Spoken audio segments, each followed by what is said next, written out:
Devamını anlayışıyoruz, hürmetli vatandaşım. Belki devlet işler ziyareti degen bu atalgı, bu eneklemeye tabir etsek, ilgili hukukluk işki çoğun devlet otorisi dostluk ve koş taraflık münasibetin en yukarı ifadelenişi bulup hesaplanakta. Demek bu devlet ziyareti degen söz mana şundaq derecedeki ziyarettir. Lekin Reis Xi Jinping bu ziyarette galba kılalmadı. Lekin ikki devletning munosabatlari taraqqiyoti avval mo'ljalligandek bo'lmadi yoki avval mo'ljalliga unumga erishmadi.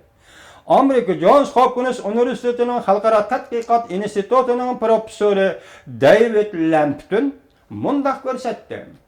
Gerçi Amerika Jungo munosabatida ba'zi o'zgarishlar yuz bergan bo'lsa-mu, lekin umumiy jihatdan qaraganda hozir qabul qilg'ili bo'lmaydigan bir nishon qarab taraqqiy qilyapti. Lampton nima deydi? Amerika Jungo munosabatida ba'zi o'zgarishlar bo'lgan bo'lsa-mu, lekin ikki davlatlar munosabati hozir qabul qilg'ili bo'lmaydigan bir nishonga qarab taraqqiy qilyapti dedi. Lampton 5-ayning 6-kuni bir qatimliq so'zlagan nutqida Amerika Jungo munosabatini mundaq tasvirlagan. Afsuslanishga bo'ladiki, 2010-yillardan boshlab ahvolda jiddiy o'zgarish yuz berdi.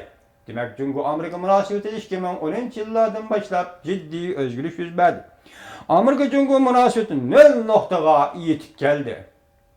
Biz yani her qaysi taraflarning qo'rqishi va cho'chishi ikki davlat munosabatini normallashgandan beri har qanday vaqt solishtirganda ikki davlat munosabatidan kutgan umidimizdan alqib ketdi. Masalan, Amerika Qo'shma Shtatlarining Jungodan cho'chishi, Jungoning Amerika Qo'shma Shtatlaridan cho'chishidan iborat bu holat ikki davlat munosabatida umid qilgan har qanday umidning chekidan alqib ketdi. Biz hozir aktivlikni asos qilgan Amerika Jungo munosabatida ba'zi halqillik, negizlik, to'g'riklik rol o'ynaydigan asoslarning chirib ketganligini ko'rib turibmiz. Demak, Amerika Jungo munosabatida rol o'ynaydigan asoslik, rol o'ynaydigan, to'g'riklik rol o'ynaydigan mushundaq asoslarning endi chirib ketayotganligini ko'rib turibmiz. Avval zarbiga uchragani shu bo'ldiki, 30 yildan beri Amerika Qo'shma Shtatlarining har navbatlik hukumatlari yo'lga qo'ygan Jungo bilan uchrashuv siyosati. 30 yildan beri Amerika Qo'shma Shtatlarining har navbatlik hukumatlari yo'lga qo'ygan Jungo siyosati, ya'ni Jungo bilan uchrashuv siyosati degan gumonlanishga to'g'ri keldi. Elektronlik gazet Jungochilikning bosh tahriri Bill Bishop mundaq ko'rsatdi. Sen ko'rib turibsan.